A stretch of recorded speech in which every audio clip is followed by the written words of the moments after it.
अगर आपके पास 4 से 5 मिनट का समय है और उसमें आप झटपट ब्रेकफास्ट या फिर स्नैक्स की रेसिपी बनाना चाहते हैं तो आप इस रेसिपी को ज़रूर ट्राई करिएगा। ये बिल्कुल फटाफट से बनने वाली रेसिपी है और इसमें जो भी सामग्री है वो सारी चीज़ें आपके घर में अवेलेबल है। तो आप किसी भी दिन इसे और किसी भी टाइम बना सकते हैं।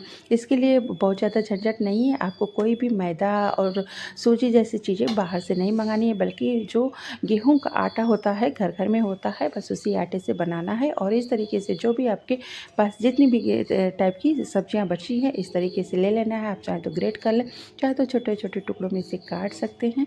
और उसमें हरी मिर्च ले लीजिएगा, धनिया की पत्ती ले लीजिएगा। इसी तरीके से बस जो सब्जियां हैं वही काट करके इसमें डालनी है और थोड़ा सा इसमें नमक डाल दें।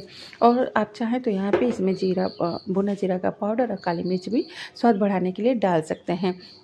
लेकिन मैंने कोई भी चीज़ इसमें नहीं डाली है, बिल्कुल सिंपल तरीके से बनाया नमक के साथ। ऐसा क्यों? क्योंकि मैं आज एक बचपन की याद आप सबके बीच में शेयर भी करना चाहती हूँ।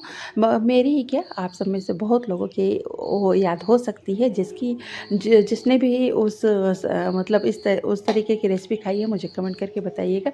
चलिए मैं वो बात फटाफट से आपको बताती हूँ कि हम लोग जब बच्चे थे उस वक्त जानते हैं, ये नॉन स्टिक, ये डोसा वाला तवा घरों घरों में नहीं होता था। सबके घर का एक ही हाल था, लोहे वाला तवा होता था।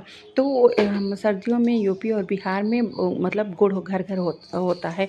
और क्योंकि गन्ने की भी खेती होती है यूपी बिहार में, तो इस तरीके से जब गुड़ आता था तो मम्मी लोग आटे में गुड़ को मतलब डाल करके, मेल्ट करके डाल के, और जो रेसिपी बनाती थी उसे चौथा करती थी।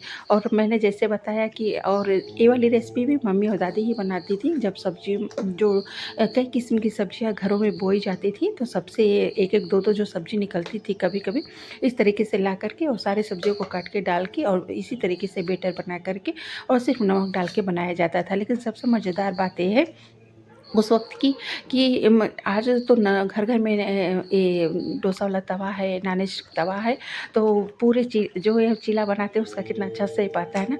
लेकिन उस वक़्त शेप नहीं आता था। और जब गुड़ वाला बेटर आटे के साथ वो डालती थी लोहे वाले तवे पे, तो वो बिल्कुल जब वो हो जाता था और उसपे से कंप्लीट होने के बाद जब वो लोग निकालती थी तो टुकड़े टुकड़े में आता था, तो उसको चौथा कहा जाता था। क्या चौथा बनेगा? तो चौथा का मतलब यूपी बिहार में होता है जो चीज़ आपको टुकड़े टुकड़े में मिले, मतलब चौथ चौथ के मिले, तो उसको चौथा कहते थे। तो बहुत सारे लोगों ने गुड़ वाला और गुड़ और आटे का वो चौथा बहुत सारे लोगों ने खाया होगा। आप सभी बताइएगा कि याद है? क्योंकि हमारी थाली में वो बिल्कुल कंप्लीट आता ही नहीं था, टुकड़े टुकड़े में आता था। और उसको जो भरा हुआ लाल मिर्च होता है उस अचार के साथ हम लोग बड़ा मज़े से खाते थे, बड़ा अच्छा लगता था गरम गरम और टेस्टी सा।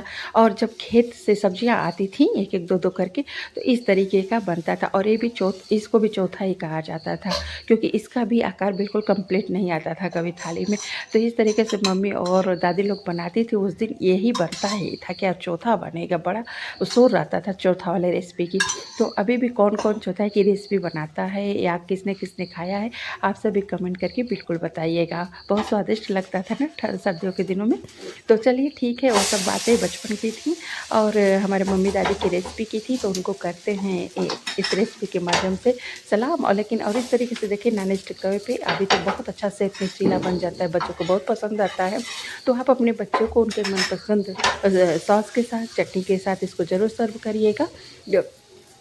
उसके साथ ही साथ आप इसे झटपट बना सकते हैं। लेकिन अगर आप फेसबुक पे देखें तो मेरे पेज फनवी फूड को मतलब फॉलो कर लीजिएगा ऐसी रेसिपी देखने के लिए। और उसके साथ यूट्यूब पे देखें तो आप चैनल को सब्सक्राइब कर लीजिएगा। तो इस तरीके से और भी सारी हम रेसिपी वीडियो के माध्यम से लाते रहेंगे।